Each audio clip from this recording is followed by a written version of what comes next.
Hi students. फलक को जिद है जहां बिजलियां गिराने की।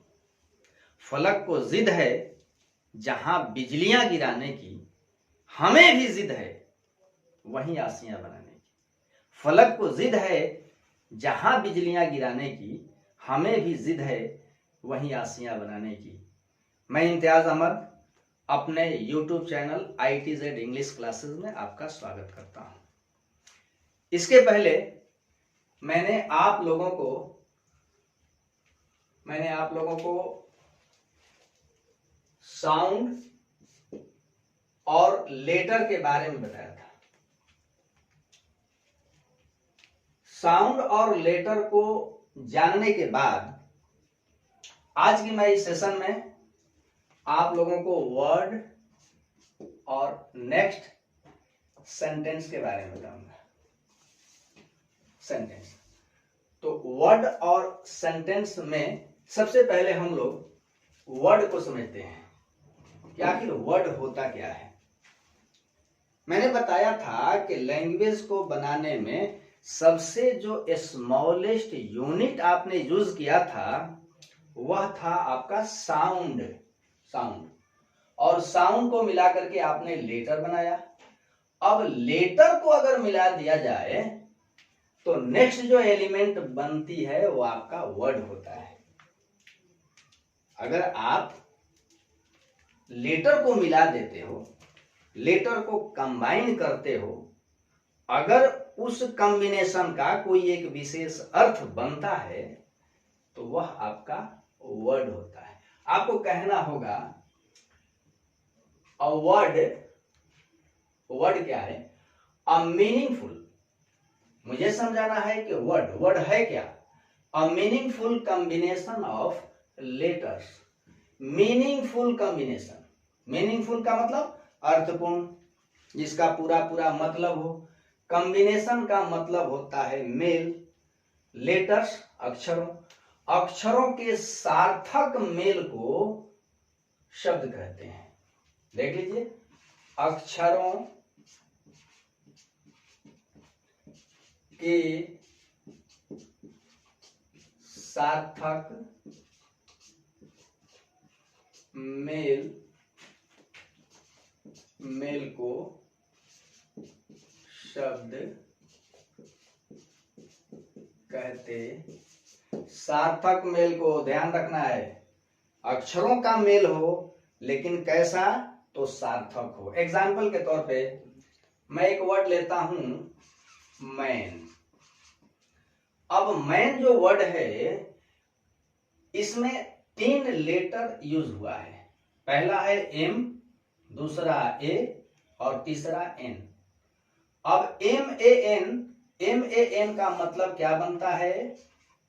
मनुष्य।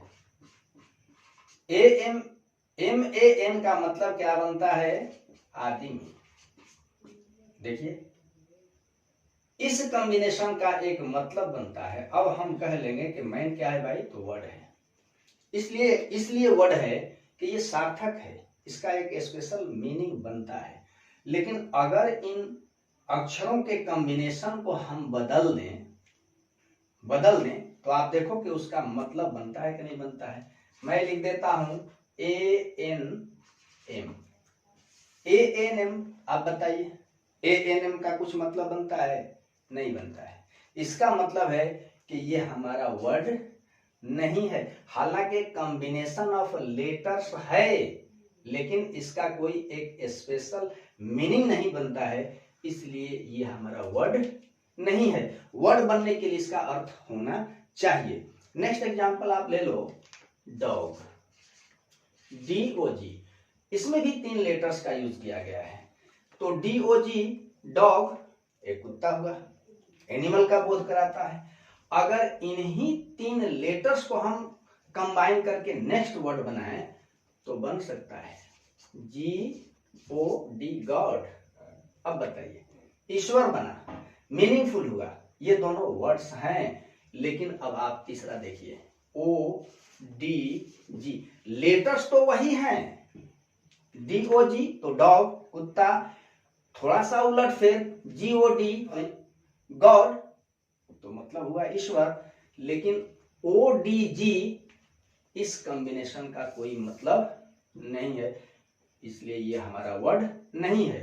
लेकिन डॉग और गॉड मीनिंगफुल हैं, सार्थक हैं, ये हमारे वर्ड्स हैं। तो कह लेंगे कि ए मीनिंगफुल कॉम्बिनेशन ऑफ लेटर्स क्या कहलाता है?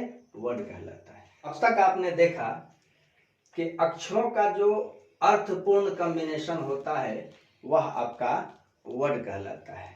अब इसके बाद मैं आपको सेंटेंस बतलाऊंगा। हाँ, अब हम सेंटेंस के बारे में विस्तार से पढ़ते हैं। अब तक आपने सीखा साउंड, इसके बाद आपने सीखा लेटर, फिर सीखा वर्ड, अब सीखते हैं सेंटेंस। सेंटेंस सेंटेंस का मतलब a meaningful group of words, meaningful सार्थक, ग्रुप समूह, वर्ड्स शब्दों का। A meaningful group of words का मतलब होता है सेंटेंस, यानी कि शब्दों का सार्थक समूह, शब्दों का सार्थक समूह सेंटेंस होता है। शब्दों का सार्थक समूह सेंटेंस होता है। अब सार्थक समूह समझने के लिए मैं कुछ वर्ड्स लेता हूं कंबाइन करके। जैसे मैं कहता हूं कि रामू, और रामू के पहले मैं लिख देता हूं है, फिर लिख देता हूं लंबा। तो ये तो शब्दों का तो समूह है ही, जहां पर तीन वर्ड आपने यूज किया है। पहला है रामू, लंबा, लेकिन देखो भाई ये सार्थक नहीं है। अगर इन तीन शब्दों से आप कुछ ऐसा बनाओ, कहो कि रामू लंबा है, रामू लंबा है, अब ये आपका मीनिंगफुल है। ठीक है। अब यहां अगर इसकी हम अंग्रेजी बनाए तो मैं कहूंगा कि इज, पलट देता हूं, रामू टॉल। अब देखिए अगर यहां मैं फुल स्टॉप रखूं तो ये सेंटेंस आपका मान लें आप कुछ देर के लिए असर्टिव होता है, लेकिन अगर क्वेश्चन मार्क रख दिया जाए तो मीनिंगफुल हो जाए। मुझे अभी फिलहाल में समझाना है कि ये शब्दों का समूह है लेकिन सार्थक नहीं है, इसलिए हम इसको सेंटेंस नहीं कहेंगे।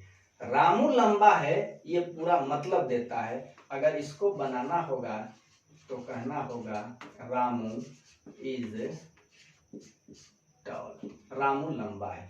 अब ये जो समूह बना है सार्थक है, इसलिए हमारा क्या है, ये सेंटेंस है। अब अगर सेंटेंस की आप कॉम्बिनेशन जानना चाहो तो सबसे पहले आप देखो कि हिंदी वाक्य की कॉम्बिनेशन क्या होती है। हिंदी वाक्य की रचना, ध्यान से देखिएगा, हिंदी वाक्य की रचना। ठीक है। तो हिंदी सेंटेंस में सबसे पहले हमको मिलता है कर्ता। कोई भी हिंदी सेंटेंस किससे शुरू होता है? तो कर्ता से। कर्ता के बाद आपको पूरक मिलता है। पूरक का मतलब पूरा करने वाला, तो पूरक आया। इसके बाद कर्म आता है, तब अंत में आपकी क्रिया आती है। ये आपका हिंदी सेंटेंस का कॉम्बिनेशन है। ठीक है। अब अगर ये आपका कॉम्बिनेशन है हिंदी सेंटेंस का, तो सेंटेंस कैसा होगा? कहना होगा रामू शाम में गेंद खेलता है। ये सार्थक है, पूरा का पूरा मतलब देता है, इसलिए ये हमारा सेंटेंस है। अब हम तलाश करेंगे कि इस कॉम्बिनेशन में कौन सा शब्द क्या बना है। यहां पर आप देखो ध्यान से, रामू करता है, ठीक है, शाम में पूरक,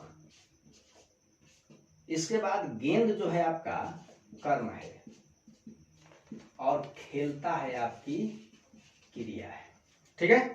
अब अंग्रेजी सेंटेंस बनाने से पहले, उसकी कॉम्बिनेशन समझने से पहले, कर्ता को हम लोग अंग्रेजी में सब्जेक्ट बोलते हैं और सब्जेक्ट को हम एस से शो कर लेते हैं। ठीक है।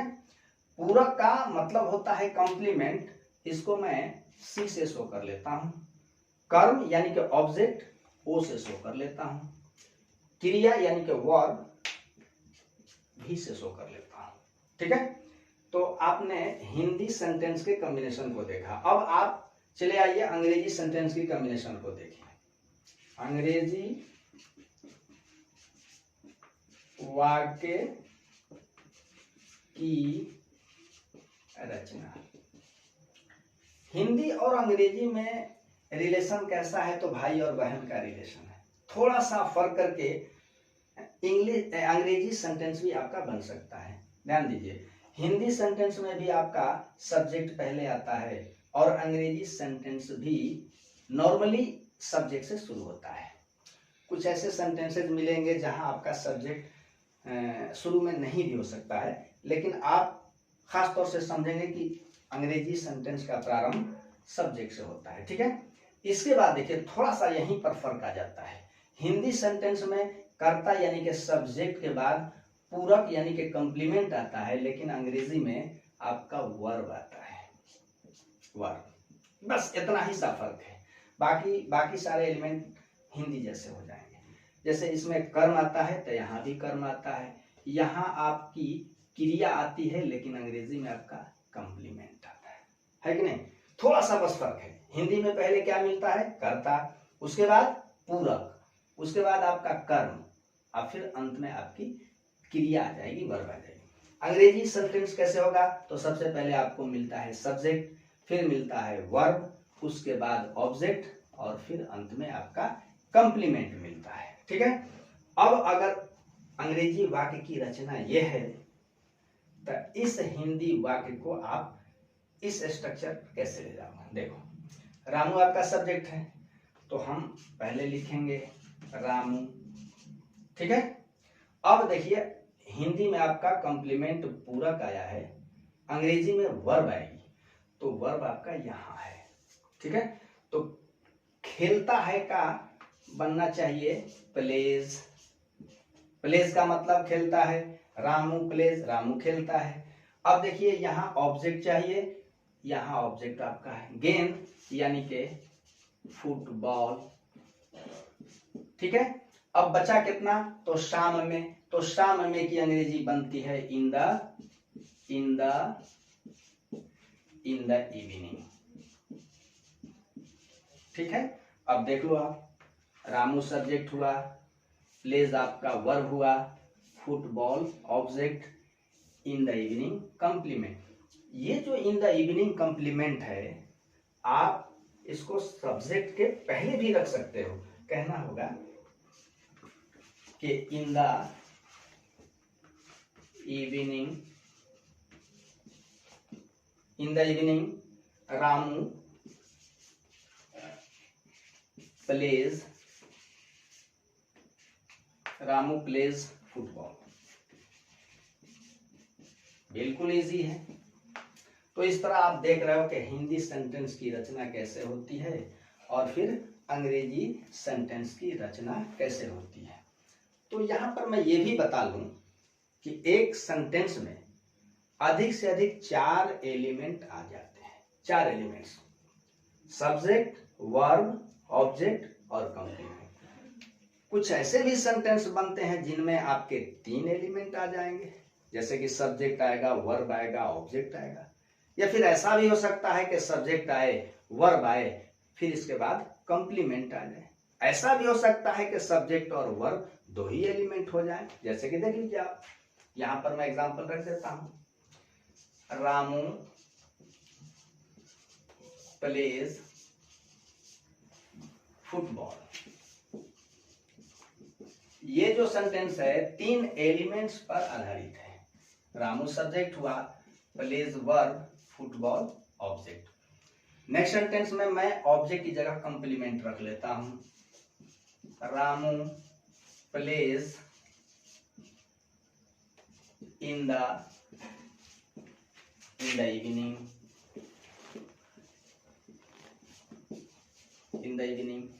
अगला जो सेंटेंस है उसमें दो ही एलिमेंट रख लेता हूं, सब्जेक्ट और वर्ब, रामू प्लीज। ओके, तो इस तरह से आपके हिंदी सेंटेंस और अंग्रेजी सेंटेंस की कॉम्बिनेशन होती है, रचना होती है। ठीक है, मैं समझ रहा हूं कि आपको वर्ड और सेंटेंस अच्छी तरह से समझ में आ गया होगा। मैं प्रयास करूंगा अगले पीरियड में आपको सब्जेक्ट के बारे में डिटेल से बताने की। ठीक है, ओके, बाय बाय।